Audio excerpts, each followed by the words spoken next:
নমস্কাৰ বন্ধু বান্ধৱীসকল স্বাগতম জনাইছোঁ সকলোকে আমাৰ জব এডুকেশ্যন ইউটিউব চেনেল জ্ঞান পোহৰলৈ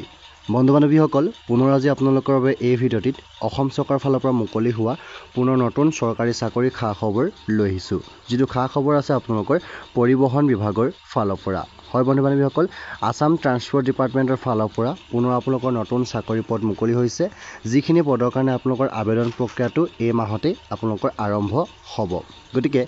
ইয়াৰ ফালৰ পৰা কিমান কেনেধৰণৰ পোষ্ট মুকলি হৈছে আৰু কেনেধৰণৰ আপোনালোকৰ এলিজিবিলিটি ক্ৰাইটেৰিয়া অৰ্থাৎ শিক্ষাগত অৰ্হতা বয়স কেনেধৰণৰ হ'ব আবেদন প্ৰক্ৰিয়াবোৰ কেনেধৰণৰ থাকিব সকলোখিনি আমি আলোচনা কৰিম গতিকে ভিডিঅ'টো আপোনালোকে শেষলৈকে চাই থাকিব আৰু এইটো আপোনালোকৰ এই বছৰৰ পৰিবহণ বিভাগৰ ফালৰ পৰা মুকলি হোৱা নতুনটো পোষ্ট গতিকে আপোনালোকে যদি এলিজিবল হয় তেন্তে আপোনালোকে এই পোষ্টখিনিৰ কাৰণে আবেদন কৰিব পাৰিব চ' ফ্ৰেণ্ডছ আজি ভিডিঅ'টো পলম নকৰি ব'লক আজি পোষ্টকেইটা কেনেধৰণৰ আহিছে এইখিনি কথা আমি আলোচনা কৰোঁ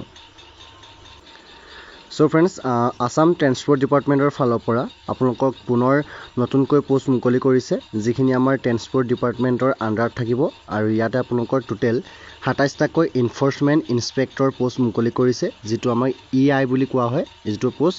ইয়াতে আপোনালোকৰ টোটেল 27টা পোষ্ট মুকলি কৰিছে ইয়াতে আপোনালোকে উল্লেখ কৰি দেখা পাইছে যে transport department recruitment 2024 name of post হৈছে enforcement inspector EI number of the post হৈছে 27টা পোষ্ট আৰু এই 27টা পোষ্ট আমাৰ কেটেগৰী ৱাইজ আপোনালোকৰ পোষ্ট দিয়া আছে যে কোনটো কেটেগৰীৰ কাৰণে কিমানটা পোষ্ট মুকলি হৈছে ইয়াতে দেখা পাব আপোনালোকে ইউআৰ কাৰণে আপোনালোকক 14টা অৰ্থাৎ 14টা পোষ্ট আপোনালোকক মুকলি কৰিছে OBC আৰু MOC কাৰণে মুকলি কৰিছে 6টা পোষ্ট এনেদৰে আপোনালোকৰ আছে TT আদিবাসীৰ কাৰণে আপোনালোকক এবাৰ এটা পোষ্ট মুকলি কৰি দিছে SC কাৰণে দুটা পোষ্ট আছে STP কাৰণে দুটা পোষ্ট আছে আৰু SCS কাৰণে দুটা পোষ্ট আছে এনেদৰে আপোনালোকৰ কেটেগৰী ৱাইজ প্ৰত্যেকটো কাৰণে আপোনালোকৰ 27টা পোষ্ট মুকলি কৰি দিছে গতিকে কোনটো কাৰণে কিমান আছে আপোনালোকে আনৰিজাৰ্ভখিনিৰ কাৰণে যথেষ্ট ভাল আছে গতিকে এইখিনি পোষ্টত আবেদন কৰিব পাৰিব তাৰপিছতে আমি যদি ইয়াৰ যিটো ডিপাৰ্টমেণ্ট চাওঁ এইটো আমি গম পাইছোঁ যে ট্ৰান্সপৰ্ট ডিপাৰ্টমেণ্ট আসাম ইয়াৰ যিটো পে স্কেল থাকিব পে স্কেলটো আপোনালোকৰ প্ৰতিমাহে থাকিব পে স্কেলটো 22,000 টকাৰ পৰা 97,000 টকালৈকে থাকিব আৰু গেট পে থাকিব আপোনালোকৰ 9,400 টকাকৈ গতিকে আসামৰ চৰকাৰী চাকৰি গতিকে এইটো পোষ্টৰ কাৰণে আপোনালোকে যদি এলিজিবল হয় তেন্তে আপোনালোকে আবেদন কৰিব চ' বন্ধু বান্ধৱীসকল এই পোষ্টটোৰ কাৰণে আপোনালোকে এলিজিবিলিটি ক্ৰাইটেৰিয়া হ'ব লাগিব আপোনালোকৰ ৰেচিডেঞ্চিপ হিচাপে আপোনালোকে এজন ইণ্ডিয়াৰ কনষ্টিটিউশ্যন থাকিব লাগিব আৰ্টিকল 5 to 8ত গতিকে আপোনালোকে এজন ইণ্ডিয়ান চিটিজেন হ'ব লাগিব লগতে আপোনালোকে ৰেচিডেঞ্চিপ হিচাপে আপোনালোকৰ আসামৰ হ'ব লাগিব গতিকে আসামৰ হ'লে এই পোষ্টটোৰ কাৰণে আবেদন কৰিব পাৰিব লগতে আপোনালোকৰ PRC থাকিব লাগিব আৰু এমপ্লয়মেণ্ট এক্সচেঞ্জত আপোনালোকক ভালদৰে থকা হ'ব লাগিব শিক্ষাগততা চাবলৈ গ'লে এই পোষ্টটোৰ কাৰণে শিক্ষাগত অৰ্হতা আপোনালোকৰ candidate must B process degree কৰা হ'ব লাগিব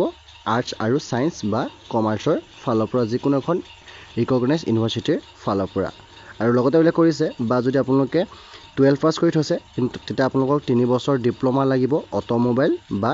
মেকানিকেল ইঞ্জিনিয়াৰিঙত লাগিব গতিকে আপোনালোকে যদি গ্ৰেজুৱেশ্যন পাছ নহয় তেতিয়া আপোনালোকে 12 পাছ প্লাছ উইথ যদি আপোনালোকে 3 years ডিপ্ল'মা আছে ইন অট'মোবাইল আৰু মেকানিকেল ইঞ্জিনিয়াৰিঙত তেতিয়া আপোনালোকে এপ্লাই কৰিব পাৰিব তাৰপিছতে বয়সৰ সময়সীমা চাবলৈ গ'লে আপোনালোকৰ বয়সৰ সময়সীমাটো আছে মিনিমাম 21 years আৰু মেক্সিমামটো আছে আপোনালোকৰ 38 years যিটো আপোনালোকৰ 1/1/2024 থাকিব লাগিব অৰ্থাৎ 21 বছৰৰ পৰা 38 বছৰ বয়সৰ সকলো কেণ্ডিডেটে এই পোষ্টৰ কাৰণে আবেদন কৰিব পাৰিব লগতে এলিগেশ্যন দিয়া আছে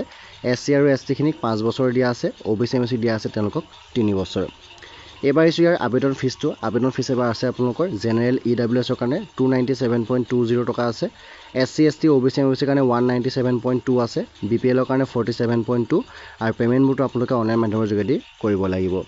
এই পোষ্টটোৰ কাৰণে এপ্লাই কৰিবৰ কাৰণে আপোনালোকে যিটো APSC ৰিক্ৰুটমেণ্ট পৰ্টেলটো আছে আপোনালোকে তাত যাব লাগিব assam.gov.in বুলি মাৰিলেও পাব আপোনালোকে তাত গৈ পিনে ইয়াৰ যিটো এপ্লাই লিংক আপোনালোকে এপ্লাই লিংক তাতে আপোনালোকে উপলব্ধ পাব কিন্তু এপ্লাই কৰিবৰ কাৰণে আপোনালোকৰ ডেট থাকিব ইয়াতে 13 আগষ্ট তাৰিখৰ পৰা 13 ছেপ্টেম্বৰ তাৰিখলৈকে গতিকে 2024 13 আগষ্টৰ পৰা 13 ছেপ্টেম্বৰৰ ভিতৰত আপোনালোকে আবেদন কৰিব পাৰিব সম্পূৰ্ণ হাতত আপোনালোক এমাহ সময় দিছে গতিকে এমাহৰ ভিতৰত আপোনালোকে আবেদন কৰিব পাৰিব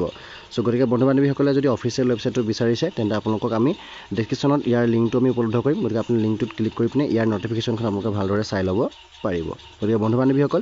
অসম চৰকাৰৰ ফালৰ পৰা আসাম ট্ৰান্সপৰ্ট ডিপাৰ্টমেণ্ট অৰ্থাৎ পৰিবহণ বিভাগৰ ফালৰ পৰা মুকলি হোৱা এনফৰ্চমেণ্ট ইনস্পেক্টৰ যি 27টা পোষ্ট, এই পোষ্টখিনিৰ কাৰণে যদি আপোনালোকৰ ইলিজিবল হয় বা আপোনালোকে যদি ইণ্টাৰেষ্ট হয়, তেতিয়া আপোনালোকে এই পোষ্টখিনিৰ কাৰণে আবেদনটো কৰি ল'ব পাৰিব। গতিকে বন্ধু বান্ধৱীসকল, আজি আমি এই ভিডিঅ'টিত এইখিনি কথা দিবলৈ ট্ৰাই কৰিলোঁ। গতিকে ভিডিঅ'টো সকলোকে চোৱাৰ কাৰণে ধন্যবাদ থাকিলে। লগতে যদি আপোনালোকে আমাৰ প্ৰথম ভিজিট কৰিছে, তেন্তে চেনেলটো প্লিজ ছাবস্ক্ৰাইব কৰি ৰাখিব, লগতে ঘণ্টা বেলটো বজাবলৈ নিশ্চয় নাপাহৰিব। চ' ফ্ৰেণ্ডছ, আজি ভিডিঅ'টো ইমানেই আছিলে। ধন্যবাদ। জয় অসম।